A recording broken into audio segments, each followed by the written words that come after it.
अस्सलाम वालेकुम सामीन कराम, मैं हूं आपका होस्ट सैयद ज़ीशान हैदर।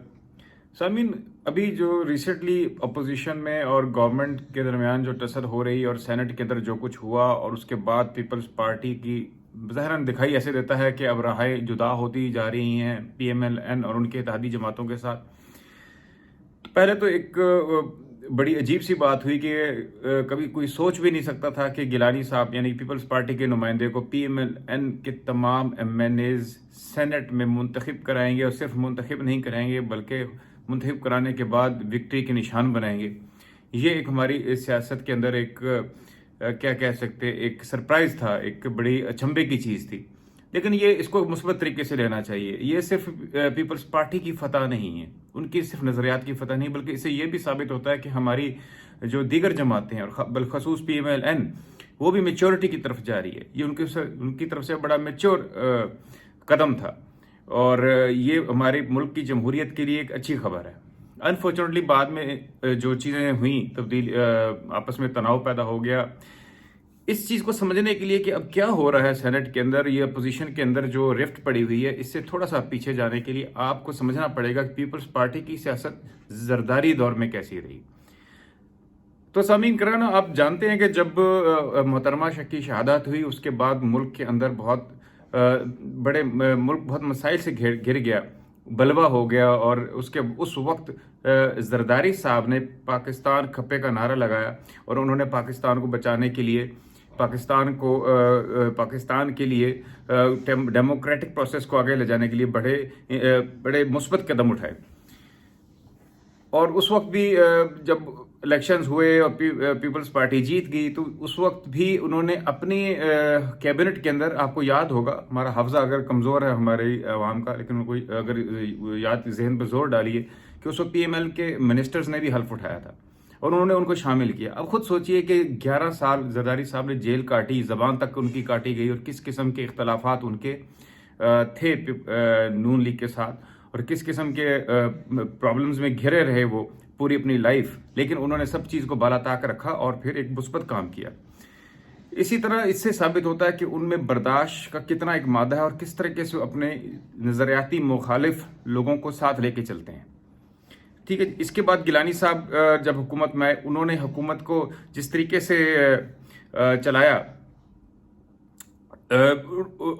उसके बाद सिट इन हुआ। आपको याद होगा कि ताहिर कादरी साहब का सिट इन हुआ, उस वक्त भी उन्होंने ताहिर कादरी साहब के सिट इन को भी बड़ी खुश असलूबी के साथ जो है उन्होंने उसको घर रवाना किया, और कोई भी ऐसा खतरनाक या ऐसे कोई जानकर ज़िया नहीं हुआ।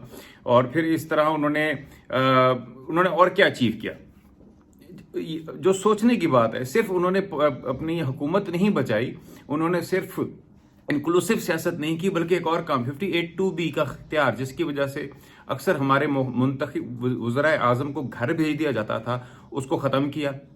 और फिर सूबों को खुद मुख्तारी, जो कि हमारे आइन के अंदर आर्टिकल 140A इंश्योर करता है, उसको इम्प्लीमेंट किया। और उसके ऊपर काम करते हुए उन्होंने 18वीं तरमीम की, 18th अमेंडमेंट हुई, और उसके बाद 18th अमेंडमेंट के बाद सूबों को इख्तियारात मिले, जिससे फेडरेशन स्ट्रांग हुई। ठीक है, ये सारे इकदाम पीपल्स पार्टी ने अपनी उस दौर हुकूमत में किए और उस हुकूमत के सेटअप में किए जिस वक्त उनकी मखलूत हुकूमत थी।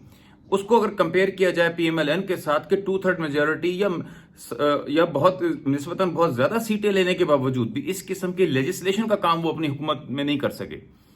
बहरहाल, इसमें अगर देखा जाए तो इस वक्त अब थोड़ा सा हम फास्ट फॉरवर्ड करते हैं। इससे हमें एक किस्म का पीपल्स पार्टी के अंडर जो जरदारी साहब के अंडर जो पीपल्स पार्टी का दौर है, उसका एक मूड, एक करैक्टर समझ में आता है कि वो किस तरह से इंक्लूसिव सियासत करते हैं, किस तरह से वो लड़ाई झगड़े की बजाय मिलजुल कर, और जैसे सियासतदानों को करना भी चाहिए किसी भी महजब माशरे के अंदर, वो आगे बढ़ने की सियासत करते हैं।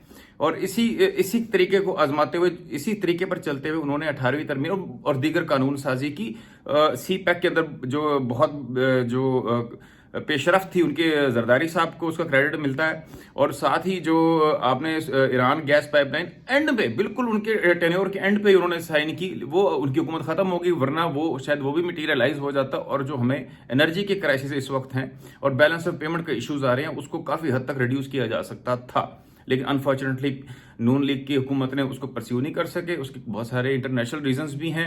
اس بحث میں جائے بغیر ہم آج فاسٹ فارورڈ کر کے اب سینٹ کی پوزیشن میں سینٹ میں آ جاتے ہیں. شاید جو نظر آتا ہے اگر ہم کریکٹر سمجھ سکیں پیپلز پارٹی کا، موڈ سمجھ سکیں، سیاست کا سٹائل سمجھ سکیں، تو یہ ایک فل ڈریس ریہرسل محسوس ہوتی ہے. گیلانی صاحب نے جو سینٹ کے اندر حالیہ سپیچ کی جس میں انہوں نے نہ صرف حکومتی اپوزیشن کے بینچوں کی نمائندگی کی بات کی بلکہ انہوں نے گورنمنٹ کی بینچوں کی بھی نمائندگی کی بات کی، ان کا بھی معافی الضمیر بیان کرنے کا کہا. تو ان کی سپیچ اس طرح سے تھی کہ وہ شاید وہ دونوں طرف کی سیاسی سوچ کو اکٹھا لے کے چلنا چاہ رہے ہیں.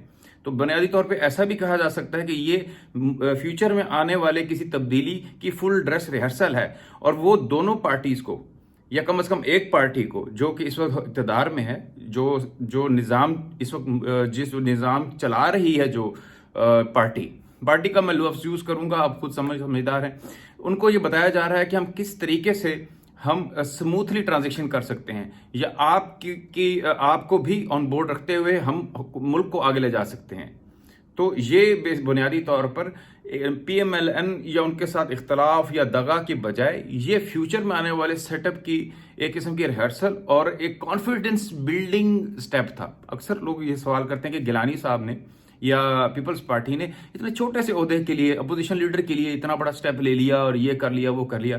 یہ اگر غور سے دیکھا جائے تو چھوٹا سٹیپ نہیں ہے، یہ کانفیڈنس بلڈنگ سٹیپ ہے کہ کس طرح انہوں نے کچھ ایسے ارکان کو اپنے ساتھ ملایا جو کہ پی ڈی ایم نہیں ملانا چاہ رہی تھی، جو ابھی بھی جس پہ معترض ہے، لیکن انہوں نے یہ شو کرنے کی کوشش کی کہ ہم پی ڈی ایم کا پارٹ بھی ہیں اور ہم اپنے اپوزیشن کا پارٹ ہوتے ہوئے بھی ہم حکومت کے ان ایلیمنٹس کو بھی ساتھ لے کے چلنا چاہتے ہیں اور لے چلنے کی قابلیت رکھتے ہیں، اور ہمیں اس میں کوئی اعتراض نہیں ہوگا. اور اس میرے خیال سے اگر تاریخ پہ نظر ڈالا جائے تو جس طریقے سے پیپلز پارٹی انکلوسیو سیاست کرتے ہوئے، نان کنفرنٹیشنسٹ سیاست کرتے ہوئے کہ جو ثمرات وہ جو چیزیں وہ امپلیمنٹ کر پائی سیاسی طور پر، 18ویں ترمیم دیکھ لیں، NFC ایوارڈ دیکھ لیں، 58(2)B کا خاتمہ دیکھ لیں، ٹھیک ہے، اور اس طرح کے جو انہوں نے اقدامات کیے، تو نظر آتا ہے کہ ان کی سیاست کو اگر دیکھا جائے تو فیوچر میں اگر اس کو فورسی کیا جائے تو ہو سکتا ہے وہ ملک کے لیے پازیٹیو